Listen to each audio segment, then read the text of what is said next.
Hey everyone, it's Brandon from TopTenGamer.com again. I know it's been about a week, but it is the holidays and I've got a lot going on. I'm going to try to put out really regular videos for you guys at the beginning of the year, but today I wanted to show you a $3,000 monster gaming PC for 1440p gaming. I want to specify that because for 1080p gaming, obviously you can build something a lot less expensive, but you know, the Xbox One, the PS4, they do that 1080p thing, and I think it's time for us gamers to push the envelope forward and move toward 1440p gaming.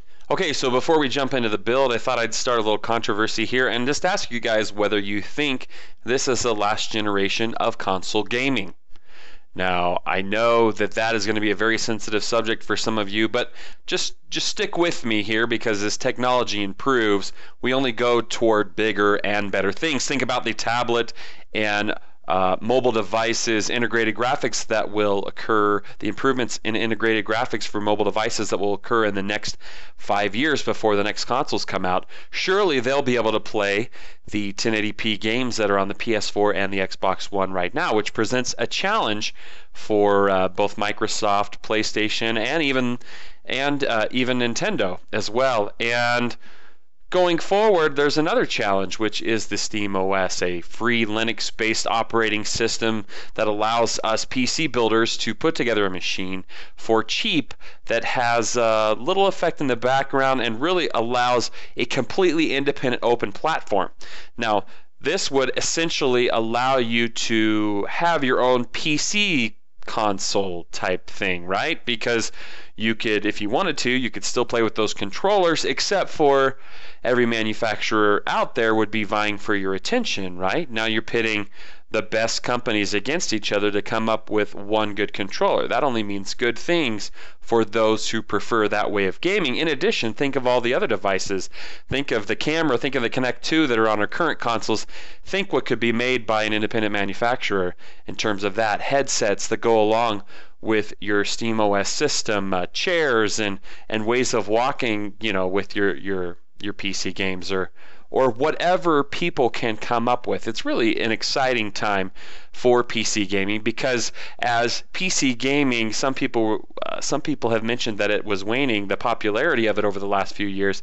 I only see it accelerating now with platforms like the SteamOS coming out.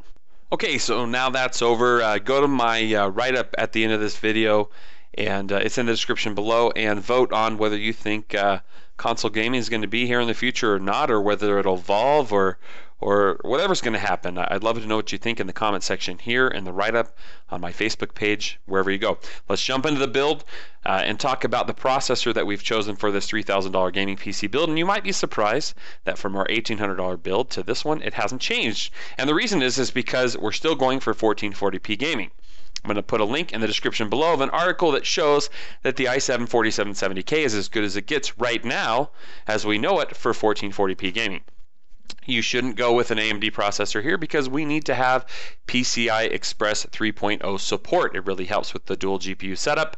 Again, for more about that, look in the description below, but you would be gimped by a processor like the FX8350 here. Some of you might also want to know why I didn't go with a socket 2011 processor like the i7-3930K, and the truth is because it gets slightly less performance in the benchmarks that we're showing in the description.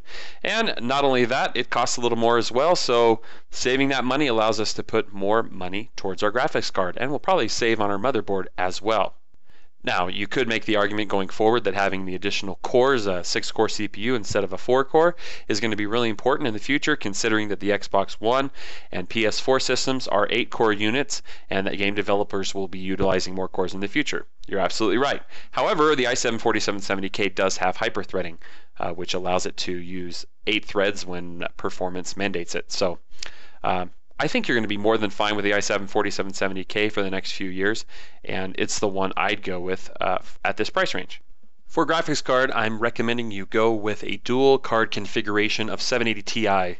TIs and SLI. Now you could go with the R9 290Xs here. They certainly would be better if you were playing a game like Battlefield 4 in a 2180 dual monitor setup, but for 1440p, the GTX 780 Ti's and SLI will give us the best performance, and not only that, allow us to use G-Sync going forward, which I think most of us want to do.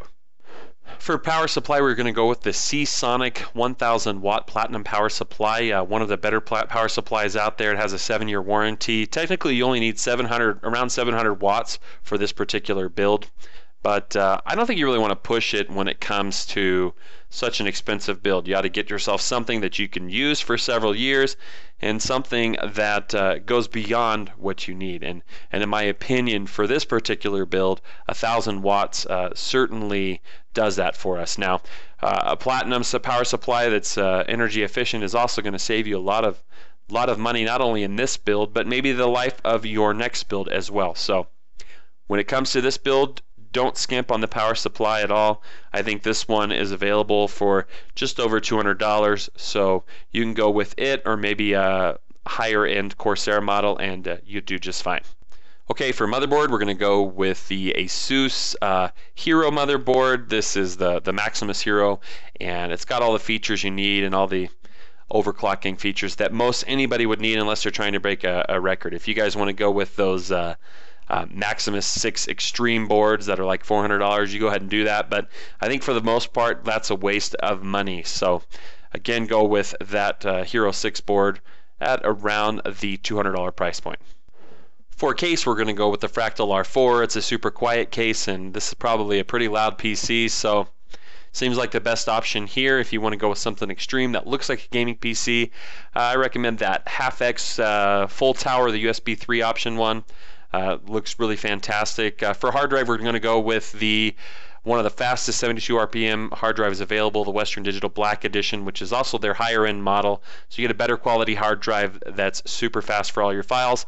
We also are going to have a solid state drive here, a 500 gigabyte option from Samsung. That's the 840 EVO that you can pick up for around $330.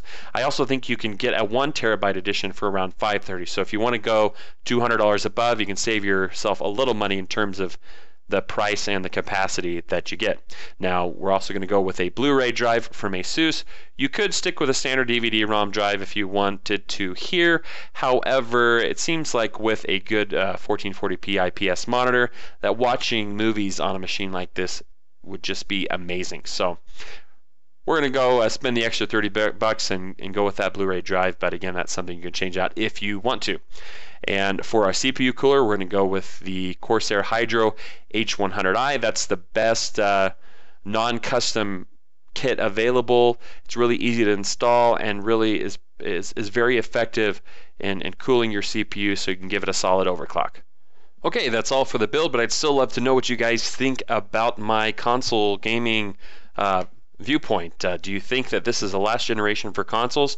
Are they just going to evolve past this, or what's going to happen? Are we going to be playing on our tablets instead of even PCs going forward? Love to know what you guys think in the comments section here.